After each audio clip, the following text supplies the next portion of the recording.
Les ministres des pays membres de la CEMAC sont en réunion à Brazzaville au Congo.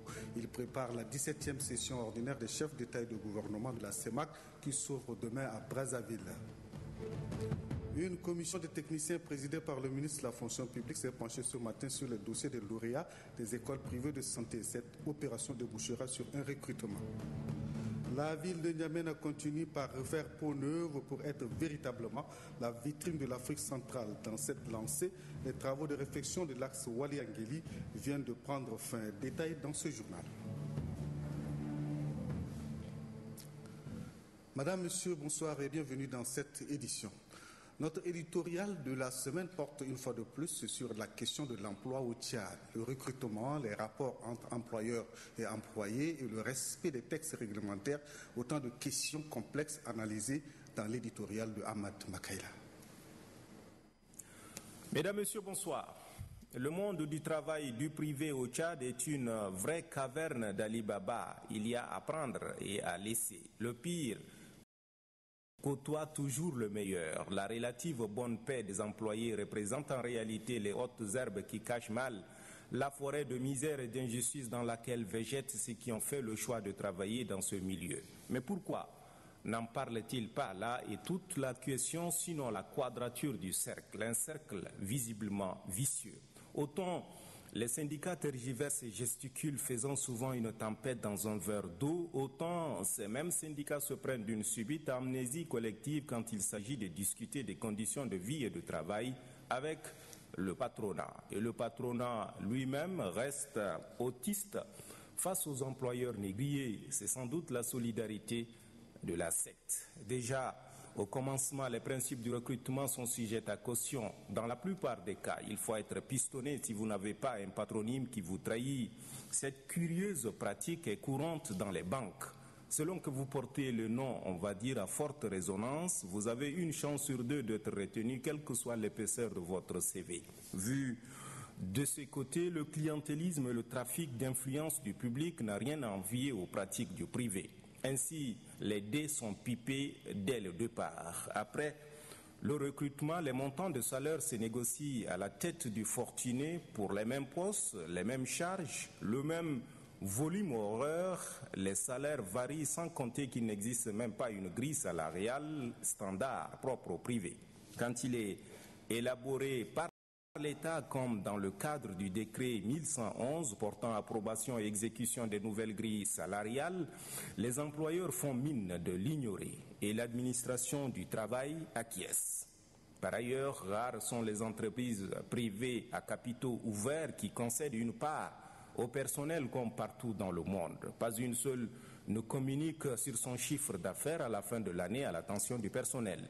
Les employés ne disposent d'aucun mécanisme de monitoring sur les richesses qui sont créées par leur labeur. Un système aussi opaque que pernicieux qui voit les entreprises prospérer alors que les travailleurs restent coincés dans la grisaille. L'État, garant d'une certaine juste répartition des richesses, ne joue que timidement son rôle de rappel à l'ordre. Traitement discriminatoire alterne avec licenciement abusif. Cette situation d'ensemble pose en réalité la question de l'emploi au Tchad. Notre pays a besoin d'une réelle politique d'emploi dynamique et cohérente. Faute d'un tel dispositif, on assiste à une navigation à vue, ce qui réduit le monde de l'emploi à une véritable jungle où ne survivent que ceux qui ont les machettes les plus tranchantes. Pour les multinationales, le traitement frise la révolte comparé aux avantages et autres traitements du même groupe ailleurs qu'au Tchad. Il est juste, et l'État serait dans son rôle de veiller au respect d'un strict minimum, même si par ailleurs les traitements et autres avantages sont des engagements libres entre employeurs et employés. Il reste que l'État doit sévir pour faire respecter un certain nombre de fondamentaux. Vivement lundi prochain. À noter que cet éditorial s'inscrit dans un cercle, dans une série donc commencée la semaine dernière et par conséquent il n'a aucun rapport avec la situation actuelle du front social. En partance pour son pays, le président du Niger, Mamadou Issoufou, a fait ce matin une escale technique à l'aéroport international Hassan Diamous de N'Djamena. Le chef de l'État nigérien rentre de Pékin où il a pris part au forum Chine-Afrique. C'est le ministre des Affaires étrangères et de l'intégration africaine, Moussa Faki Mahamat, représentant le président de la République, Idriss Déby Itno, qui a accueilli le président Mamadou Issoufou. Quelques membres du gouvernement, le maire de la ville de N'Djamena et quelques proches collaborateurs du chef de l'État étaient à l'aéroport. Après un entretien de quelques minutes au salon d'honneur de l'aéroport, le chef de l'État nigérien a quitté N'Djamena pour Niamey, la capitale nigérienne. Brazzaville, la capitale du Congo, abritera demain, 24 juillet 2012, la 17e session ordinaire des chefs d'État et de gouvernement de la CEMAC, Communauté économique et monétaire de l'Afrique centrale. Afin de préparer la rencontre des chefs d'État, les ministres des pays membres de la CEMAC tiennent leur conseil à Brazzaville. Des précisions avec Mamad Tengartomia Beyambay depuis Brazzaville.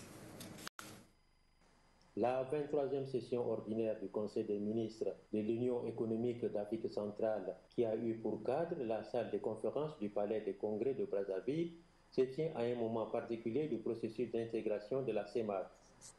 Dans son discours d'ouverture, le ministre d'État congolais et ministre de l'Économie, du Plan, de l'Aménagement du territoire et de l'intégration, Pierre Moussa, a salué les avancées significatives réalisées jusqu'ici sur la voie de l'intégration de l'institution sous-régionale telle que voulue par les chefs d'État de la CEMAC pour un mieux-être collectif des populations. En vue de rendre irréversible la dynamique d'intégration de l'Afrique centrale pour une croissance durable visant à réduire de manière significative la pauvreté dans l'espace CEMAC, M. Pierre Moussa a souligné que le chemin de l'intégration reste la clé du développement pour l'émergence de la sous-région. Parmi les grands dossiers minutieusement préparés par les ministres et experts des différentes institutions spécialisées de la CEMAC qui seront portées à l'attention des chefs d'État, dont notera entre autres la stratégie du développement du commerce en zone CEMAC, la mise en œuvre des mécanismes appropriés de gestion des finances publiques dans les États membres, l'épineuse question de la libre circulation des personnes à travers le passeport biométrique CEMAC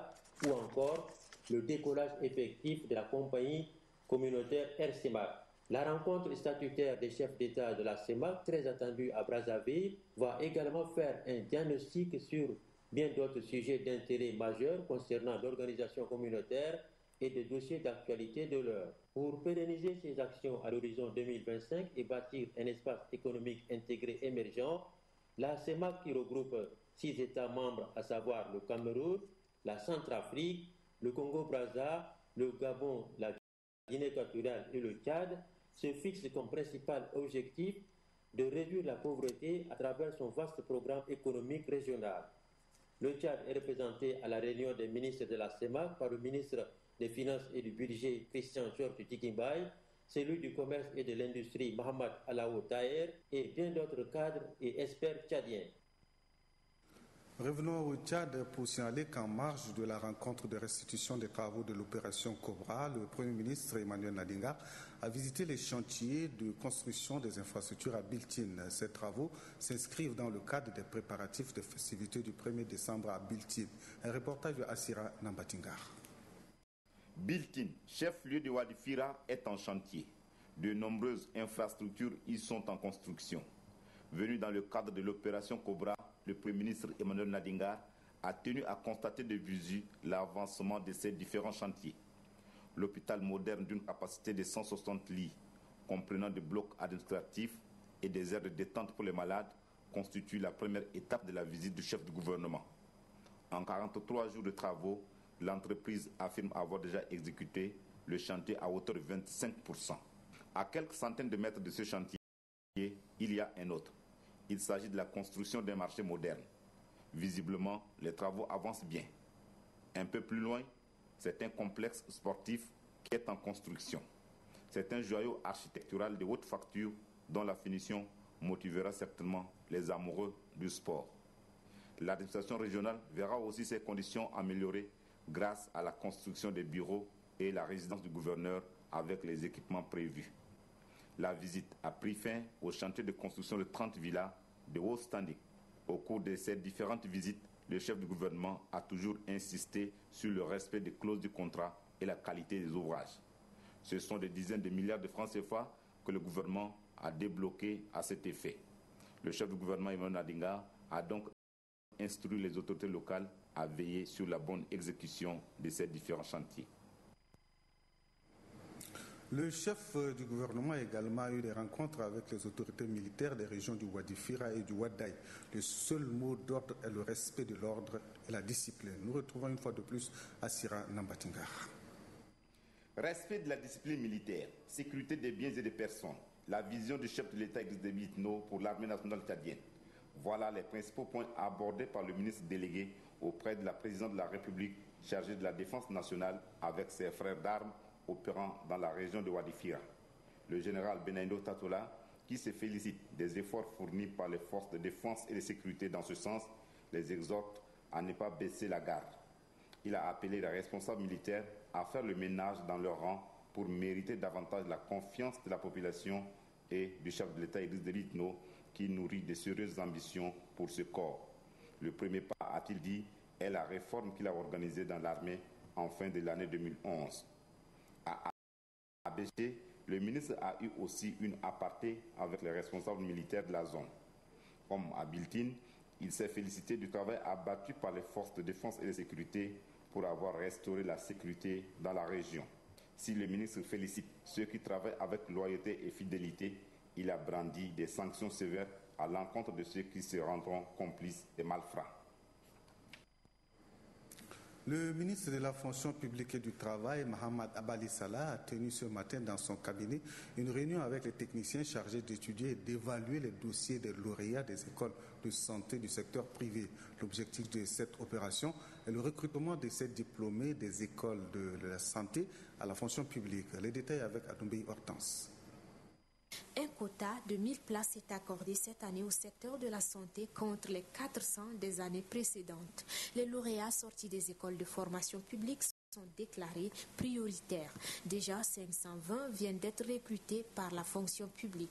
S'agissant des lauréats venus des écoles de formation privée, un comité composé des techniciens de la santé, de la fonction publique, des partenaires à la santé ainsi que les enseignants de l'UNAS se prononceront sur leurs dossiers après les avoir étudiés. Il s'agit pour le directeur des ressources humaines du ministère de la Santé publique de recruter une main-d'œuvre qualifiée pour un service de qualité au bénéfice de la population. Nous recherchons la qualité. Et vous savez, comme nous tous, les écoles publiques, les écoles privées ne sont pas suffisamment suivies par l'État dans leur formation. Il y en a qui ne respectent pas les curricula de formation et autres. Donc par rapport à ça, pour avoir la meilleure qualité, il faut faire un petit test léger pour savoir au moins ceux qui ont le minimum de quelque chose pour faire fonctionner les structures sanitaires. Pour le ministre de la Fonction publique, ce quota revu en hausse par le gouvernement marque la volonté de l'exécutif d'assurer une bonne prise en charge des malades. Concernant les médecins, nous avons pris au niveau de la fonction publique toutes les dispositions que les 47 médecins qui vont finir cette année seront recrutés en 2012. Avec ce nouveau quota, le gouvernement entend résoudre peu à peu le problème de manque de personnel dans les zones reculées du pays. L'ambassadeur de la France au Tchad, Michel Révérend de Menton, a rendu une visite ce matin au ministre des Droits de l'Homme, Amina Kodiana. Au menu de cette visite se trouvent des questions liées à la mise en place de la CNDH, Commission nationale des droits de l'homme au Tchad. Le diplomate français s'inquiète par rapport à la lenteur dans le processus de mise en place de la CNDH, une institution qui concourt à plus de respect des droits et libertés au Tchad. Selon le ministère des Droits de l'Homme, le gouvernement s'active à soumettre dans le délai raisonnable le projet de loi relatif à cette institution après un correctif nécessaire. Plusieurs sages-femmes suivent depuis ce matin une formation au centre Al-Mouna. Cette formation s'inscrit dans le cadre du renforcement des capacités en matière de lutte contre la réduction de la mortalité maternelle et infantile. Un reportage de Anastasie Bissi. C'est pour pallier les problèmes dus à la santé de la mère et de l'enfant que le Fonds des Nations Unies pour la population UNFPA renforce les capacités des sages-femmes à la faveur de cet atelier. Ces sages-femmes nouvellement recrutées vont bénéficier des enseignements relatifs à la mortalité maternelle et infantile. Les thèmes abordés concerneront la consultation prénatale recentrée, les modes de prévention des infections, la compression bimanuelle de l'utérus et la compression bimanuelle de l'aorte. Bien outillées, les participantes auront pour mission de sensibiliser les mères en vue d'un changement de comportement. Le ministère de la Santé publique et l'UNFPA, ce sont deux partenaires qui se sont engagés pour longtemps et de façon durable et de façon soutenue pour réduire la souffrance, abréger la souffrance des femmes et des enfants sur le terrain. Que le défi auquel fait face les pays est d'un ordre capital. Réduire d'ici 2015 la mortalité de la mère et de l'enfant liée à l'accouchement. Les nouvelles recrues vont être réparties dans 20 localités déjà ciblées par l'UNFPA où un manque criard en sages-femmes est constaté. Un communiqué de presse avant de passer à autre chose. Une délégation du ministère de la Santé publique conduite par le conseiller du ministre de la Santé publique, Dr André Koundam-Gangro Mouzurel, a quitté N'Djamena ce dimanche 22 juillet 2012 à destination de Malabo en Guinée équatoriale. La dite délégation prend part du 23 au 26 juillet 2012 à l'atelier régional sur l'analyse de la situation et des perspectives d'intégration et d'harmonisation sanitaire en Afrique centrale. Le communiqué est signé de l'attaché de presse du ministre de la Santé publique Ndirabi Tapol Auguste César. Les travaux de réfection de la route Waliangeli ont pris fin. Cette voie très exiguë qui donnait du fil à retordre aux usagers de la route a été élargie. Adoum Abdelkader est descendu sur le terrain pour constater les travaux. Voici son reportage. Voici comment se présentait l'axe principal Waliangeli. Autrefois trop exigu et délabré, aujourd'hui la circulation y est fluide et les usagers n'éprouvent plus de la peine pour se rendre d'un bout à l'autre. Ils tirent désormais profit d'une route à double voie. Bon, je trouve quand même le nouveau goudron et avec l'ancien là, le nouveau est bon. Maintenant ils ont élargi, c'est une bonne chose. Le goudron c'est bien, ça fasse bien, c'est large. Avant là, ça cause beaucoup d'accidents. Jadis réputé pour ses longs embouteillages et multiples accidents, l'axe Waliangeli doit logiquement rompre avec cette acasserie. La voie qui mène, c'est-à-dire de Waliangeli, cette voie-là nous a causé beaucoup de dégâts, nous a causé beaucoup de torts en matière d'accidents. Il y a eu des morts d'hommes. Chaque jour que Dieu fait, il y a eu vraiment des morts d'hommes. Pas moins de 5-6 morts par jour. Depuis que cet ouvrage est réalisé, nous constatons une nette évolution. C'est-à-dire dans le sens qu'il y a peu d'accidents. En attendant l'ouverture officielle de ce tronçon, les conducteurs sont invités à rouler prudemment pour éviter les accidents. La CBLT, Commission du bassin du lac Tchad et la BAD, Banque africaine de développement, conjuguent leurs efforts dans le cadre de la sauvegarde du lac Tchad. Dans le cadre donc de ce partenariat, des pépinières de plants destinées à la zone du lac Tchad sont en production en Massaguette. Les détails avec Adif Ahmad Ben Rama. Dans le cadre de la mise en œuvre du programme de développement durable du bassin du lac Tchad, une pépinière financée par la BAD a été produite à Massaguette. Le secrétaire exécutif de la CBLT, Sanoussi Imran Abdullahi, et le représentant de la BAD, Diena Ouembo Sir Michel, ont fait une descente sur le terrain pour toucher du doigt les réalités. Ce qui leur a permis de constater que la pépinière a été bien réalisée. Un encadreur de l'environnement et les employés veillent à son entretien. Ce sont des espèces à épines et d'autres fruitières qu'on y trouve. Ces plants, une fois mis en terre, serviront à fixer le sable et à conserver l'eau au niveau du bassin du lac Tchad afin de contribuer à sa sauvegarde. Nous avons vu cette pépinière qui est une pépinière qui produit 100 000 plants. Et 100 000 plants destinés aux communautés villageoises au bord du lac. Et nous voyons qu'il y en a pour l'agriculture, il y en a pour le fourrage, il y en a pour les animaux, il y en a pour des plantes, la stabilisation du sol, il y en a qui sont comestibles. C'est un travail remarquable que bien souvent les gens ne connaissent pas. Le programme de développement durable du bassin du lac Tchad a été positivement apprécié par le préfet de Haraz Albiar, le député et le maire de la ville de Massaguet. Ces programmes concernent la région du lac et le Hadjar Lamis. Son financement est de l'ordre de 22 milliards de francs CFA. Le projet d'appui à la consolidation et à la densification du réseau PARSET bénéficie d'un appui financier de 2 ONG. Il s'agit du programme d'appui au développement local et de Caritas Suisse. Innocent Kilayo nous en dit plus. C'est une somme de 452 millions de francs CFA qui a été remise officiellement au projet d'appui à la consolidation et à la densification du réseau PARSEC. La cérémonie a eu lieu en présence du gouverneur de la région de Mandoul, Abdekerim Seyd Bosch. Ce sont 2 ONG, en l'occurrence du programme d'appui au développement local et Caritas Suisse, qui viennent d'appuyer financièrement le PARSEC. Pour le président du conseil d'administration du PARSEC, Nyantoide Koulngar, cette somme permettra au projet d'appui à la consolidation et la densification du réseau d'accroître ses activités. Les bénéficiaires de ce financement, quant à eux, saluent le geste de ces 2 ONG. Dans la région de Mandoul, le projet d'appui à la consolidation et à la densification du réseau distribue des crédits. Ces crédits permettent à la population de lutter contre la pauvreté.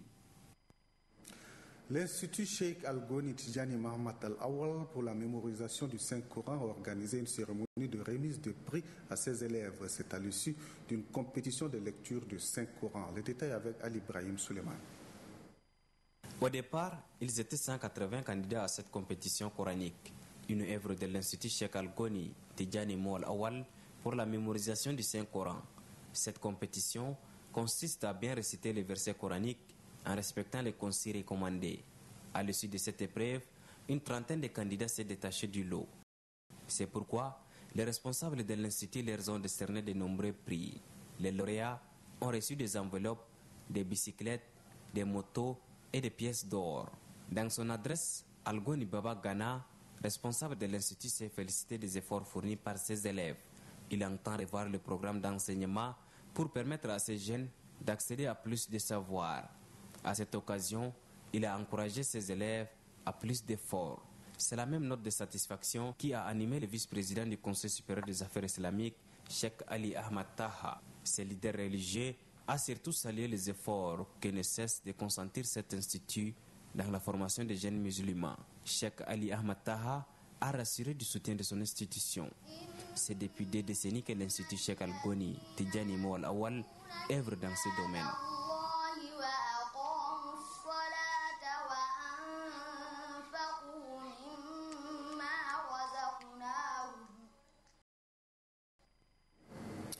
L'église Homme de Dieu de Nazareth et l'église Sion du quartier Walia dans le 9e arrondissement ont organisé une journée de prière pour le réveil spirituel et la paix au Tchad. Plus de détails avec Suleiman Diabo.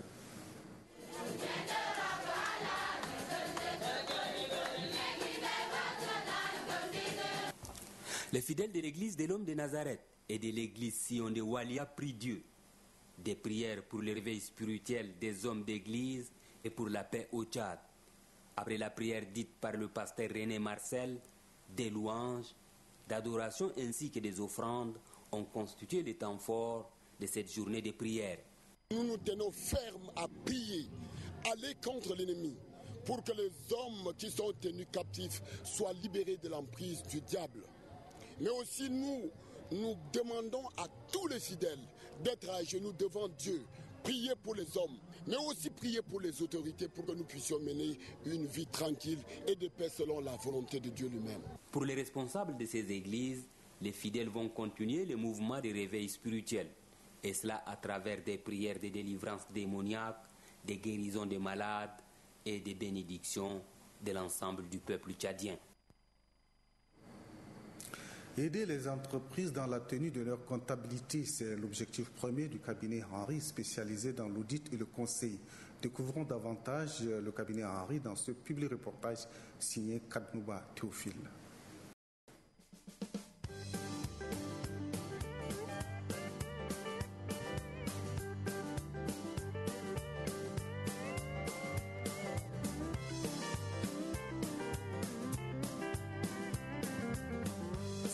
Spécialisé dans l'audit et le conseil, le cabinet Henry est installé au Tchad en 2002 et a pour ambition de développer l'expertise africaine au pays de Toumaï, comme le faisait déjà depuis 1982 le cabinet SCA, dont il a pris la relève dans la zone CEMAC il y a 10 ans.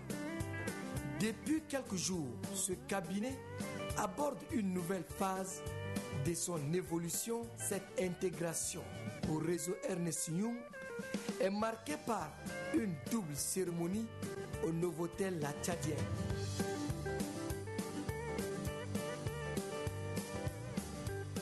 La présentation du projet d'intégration au réseau Ernest Young et la présentation du rapport de ce réseau sur l'attractivité de l'Afrique en 2012.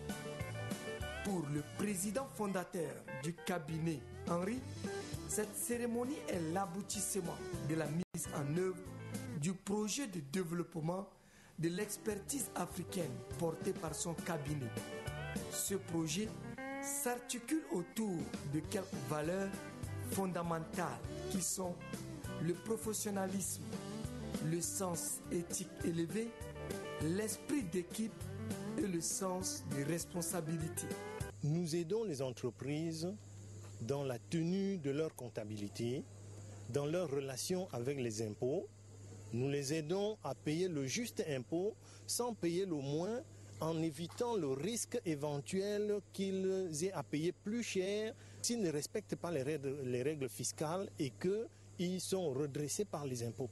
En fait, c'est ça notre objectif, qu'au niveau de la banque, les charges qu'on leur met soient des charges effectives, au niveau des impôts, ce qu'ils payent soient des impôts normaux, et bref, que le Tchad rentre aussi, comme les autres nations, dans le respect des règles comptables internationales.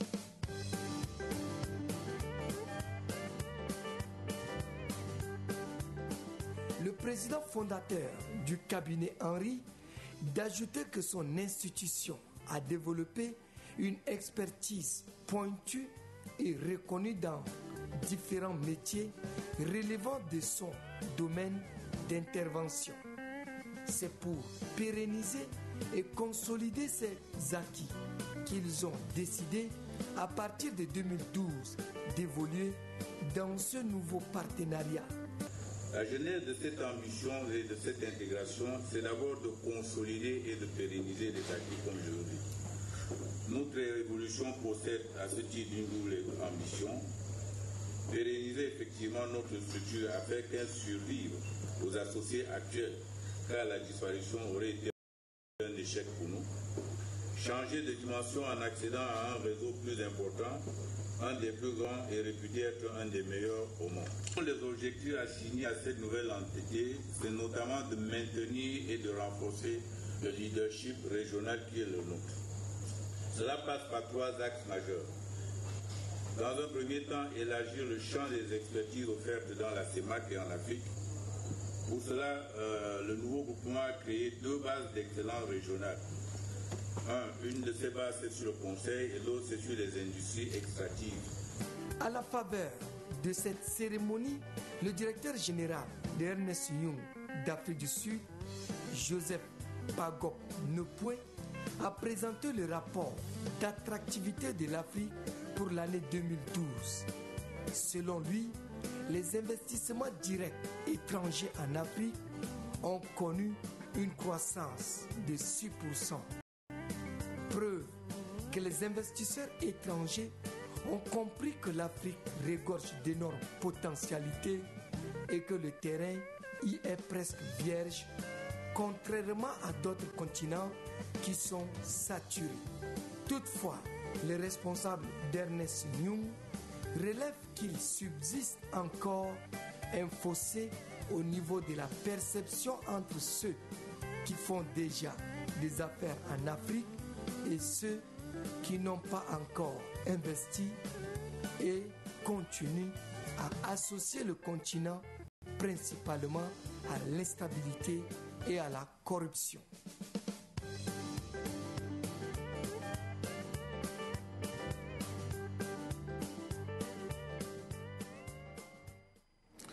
C'est avec ce public reportage que nous mettons un terme à cette édition. Passez une excellente soirée. À demain. Au revoir.